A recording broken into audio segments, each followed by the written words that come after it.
के नाम पे इनको पकड़ो, वहीं बांध के मारो, इन्हें नंगा करके भेजो। जो भी मौलाना है, जो भी धर्मांध के खिलाफ बोलेगा उसका पत्ता साफ होगा। और जब तक जो जुडिशरी में बैठे जज जो आर्डर करते हैं वो कभी भी हिंदुओं के पक्ष में फैसला नहीं देते हैं। सिर्फ इस देश के अंदर ऐसे जज थे, आतंकवादियों के लिए 3:30 बजे कोर्ट खोले जाते हैं। ऐसा कौन सा मानवाधिकार का हनन था? ऐसे जजों को तोप से उड़ा देना चाहिए।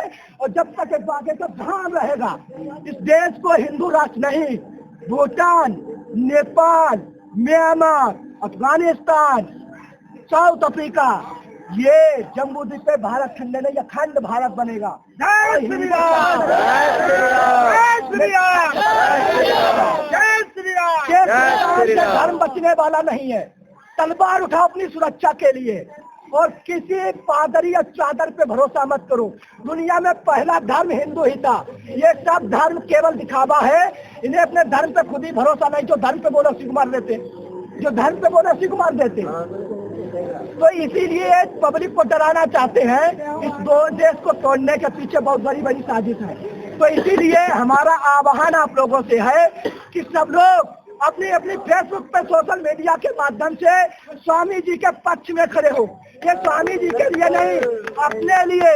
अगर आज स्वामी जी कमजोर पड़े तो कल आप कमजोर पड़ जाएंगे और इस कमजोरी के लिए आप जिम्मेदार हैं।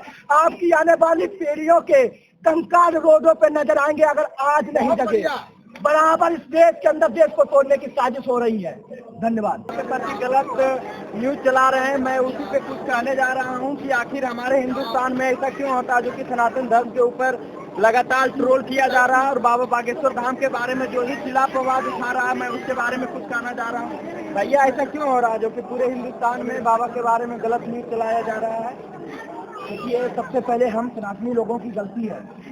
जिस तरीके से इस देश के अंदर मिशनरी काम कर रही है, मिशनरी जो पादरी, चादर और छादर, हमारे स्वामी जी ने, वीरेंद्र शास्त्री जी ने 2 बार आवाजें उठाई, बल्कि 3 बार। एक तो बॉलीवुड जो हमारे सनातन धर्म को बराबर बदनाम कर रहा है, दूसरा लव जिहाद जो हमारी माँ बहनों को एक साल में 15 से 16 लाख लव जिहाद में लड़कियां फंसाते हैं। उसके बाद में 23,000 एक साल के अंदर रेप किए जाते हैं। जैसे कि ताजा अपडेट अभी सरधा और आफ्ताब का मामला चल रहा है। जी बिल्कुल सही। इसी तरीके से इस देश को तोड़ने के लिए विदेशी ताकतें, ये धर्म, यहाँ सनातन की मीटिंग यहाँ लगती है, दर्द में शिकागो में बैठे लोगों को होता है, लंदन में, ब्रिटेन में बैठे लोगों को होता है। जो चादर वाले, फादर वाले घबरा गए हैं। जो 57 देश इस्लामिक कंट्री ऑर्गेनाइजेशन इस देश के अंदर जो मुस्लिम है बराबर लव जिहाद के नाम पे गले काट रहा है, लोगों के गले उतार रहा है, लव जिहाद में जिंदा लड़की जलाई जा रही है, उसके खिलाफ बाबा जी ने आवाज उठाई। इसलिए इस धर्म को बदनाम करने के लिए जो साजिश रची जा रही है, हमें लगता है हर हिंदू को एक साथ आना चाहिए। और स्वामी जी ने कई जैसे चैनल, जी न्यूज में सुधीर चौधरी पहले था जो आज तक में ब्लैक एंड व्हाइट का भी बना रहा है, पहले डीएनए में टेस्ट दिखाता था। किस तरीके से कह रहा है बाबा जी के आंसू भराए। अरे सनातन शहर में किसके आंसू भराए हैं? आंसू किसके भरेंगे तो वक्त बताएगा ना। इस धर्म को बदनाम करने के लिए जैसे जैसे हिंदू एकत्रित हो रहा है, उसको तोड़ने के लिए मिशनरी, जिस तरीके से आदिवासियों को हमारे छत्तीसगढ़ में नारायणपुर डिस्ट्रिक्ट में 300 मिशनरी वालों ने आदिवासियों को पीटा। उसके बाद में जब वहाँ हंगामा किया छत पे, तो जो छत्तीसगढ़ की सरकार, आतंकवादियों की सरकार, कांग्रेस आतंकी संगठन से ज्यादा नहीं है। क्योंकि ऐसे ऐसे हमारे धर्म के खिलाफ वक्फ बोर्ड, पर्सनल लॉ बोर्ड, अल्पसंख्यक आयोग जैसे हमारे धर्म के खिलाफ आर्टिकल 2930A में हमारे धर्म के खिलाफ जहर भरा गया। लेकिन जब हमारे स्वामी जी ने आवाज उठाना शुरू की, तब यहाँ के बैठे जो लंबी लंबी दाढ़ी वाले मौलाना, क्या हमने किसी का गला काट के धर्मांतरण कराया? क्या हमने किसी के धर्म खिलाफ बोल के हमने किसी का धर्मांतरण कराया? नहीं। लेकिन चादर और फादर वाला अंदर क्या करता है, इस देश की सरकार को मालूम होना चाहिए। इस देश के न्यूज एंकर जो शाम को फिल्म सिटी नोएडा से निकलते हैं एंकरिंग करके, देश चट्टाबाद में जाते हैं, अश्लील हरकतें करते हैं, ऐसे एंकर स्वामी जी के ऊपर आवाज उठा रहे हैं कि आप गलत दिखा रहे हैं, धर्मांध फैला रहे हैं। अगर उसको मर्द बनने का इतना ही शौक है ना, तो एक बार बाबा बागेश्वर धाम के दरबार में आए, उसके बाद हम समझेंगे को असली मर्द है और बाबा के ऊपर खिलाफ हुआ। यहाँ तो आ नहीं सकते हैं, क्यों नहीं? बजरंग दल की फील्डिंग लग चुकी है और ये धर्मांधा कमेटी को भी मालूम है। नहीं, वैसे दरिंदा को पीछे लगना। हत्या हुई, साधुओं की हत्या हुई, 5,57,667 लोगों का धर्मांतरण हुआ। 14 से 19 के बीच 75,000 करोड़ फंडिंग आई, सरकार सोई रही।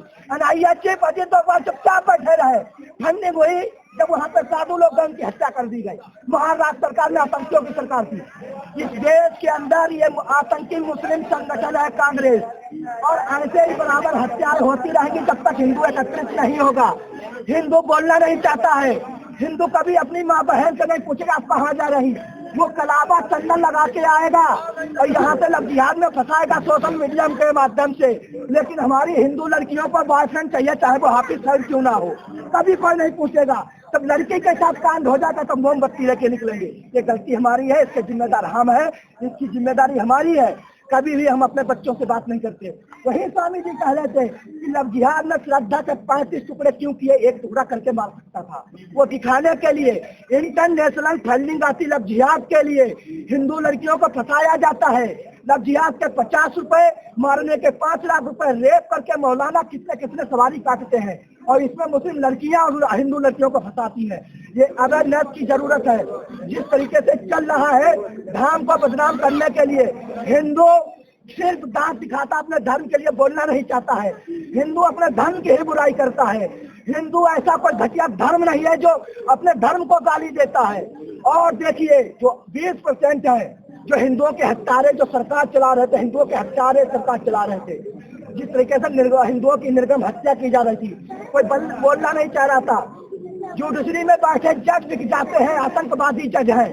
सिस्टम में बैठे लोग, UPSC से सिविल सर्विसेज में आए लोग, वो सिर्फ 20% मुसलमानों के लिए तालियां बजाते हैं। वैसे हिंदू समाज के लोगों को क्या संदेश देना चाहेंगे जो कि पूरे हिंदुस्तान के कोने में बैठ के सीरियल टीवी पे देखेंगे और ताली बजाते हैं और हिंदू समाज के लिए आवाज नहीं उठाते हैं? वैसे हिंदू समाज के लोगों को क्या संदेश देना चाहेंगे आप? देखिए, एक हाथ में भाला, गदा, तलवार, ये त्रिशूल किसके लिए है? हिंदू समाज के। भगवान कृष्ण ने अर्जुन से कहा था, अर्जुन मैं ही संसार हूँ, हम नहीं तो कौन है? इसीलिए हथियार उठाने पड़ेंगे अपनी सुरक्षा के लिए। इस देश के अंदर मुसलमान गिरह युद्ध करेगा 10 साल के बाद, ये मान कर चलिए। ये अगर हिंदू लगातार आवाज नहीं उठाएगा तो यही होगा ना। ये संयोग नहीं है, प्रयोग है। बाबा जी के साथ आज ये छोटी साजिश है, आने वाले टाइम में बड़ी साजिश हो सकती है। जो 57 देश है उन्होंने अरबों खरबों रुपए धर्मांतरण के लिए खर्च किया, वो बाबा के जिसके साथ कुछ भी कर सकते हैं। और जो सिस्टम में बैठे लोग हैं, दिल्ली दंगे में पुलिस ने हिंदुओं को मारा, DCP को पर मुल्लाइयों ने चप्पलों से मारा, कोई हिंदू वहाँ नहीं बोला।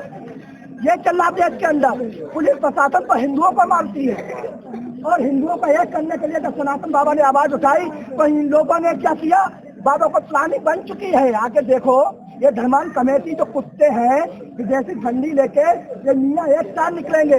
नुपुर शर्मा ने प्रॉफिट मोहम्मद को केवल सिर्फ इतना कहा था, 786, 78 साल का बुढ़ा, 6 साल की लड़की, 9 साल में काम, इतना कहा और शिवलिंग के लिए बराबर बोला कि 500 गर्दन कट गए। और हिंदू बोलना नहीं चाहता है। हिंदू सिस्टम में बैठे लोग सिर्फ हिंदुओं के ऊपर अपनी मर्दांगी दिखाते हैं। लेकिन जब जफराबाद दिल्ली में दंगा हुआ, हिंदू लड़कियां घर से खींची गई, पुलिस प्रशासन मुंह दर्शक बना रहा।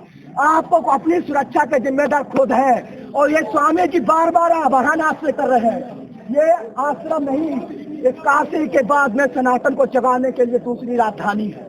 बोलिए बाबा बागेश्वर धाम की। इसीलिए अपनी बच्ची से पूछो, कहीं अब्दुल्ला और हाफिज सईद के चक्कर में तो नहीं पड़ गई है? कहीं मिशनरी वालों को किसी ले जाके तो रुपए देकर धर्मांतर तो नहीं करा रही है? ये हंसने की बात नहीं है, ये जरूरी है। अपने घर में पूछो बच्चा कहाँ जा रहा है। वो लोग भेड़िए शिकार पे बैठे हैं, तलवार लिए बैठे हैं। समस्या आने की जरूरत नहीं है, समस्या गेट पे खड़ी है। बस गेट खोलो, तलवारों से गर्दन साफ। जोधपुर में यही हुआ, रामनवमी के दिन सुई चांद करके दिल बचा के हिंदुओं को पीटा गया। तो इसीलिए सनातन धर्म को एक होना चाहिए। और अब बहुत बड़ी जरूरत है जो पादरी सादरी और वो जो भी आ रहे हैं, इनके लिए वह डंडा तैयार रखिए। मोहल्ले घर में ध्यान दीजिए, सफेद कोट पहन के आएंगे।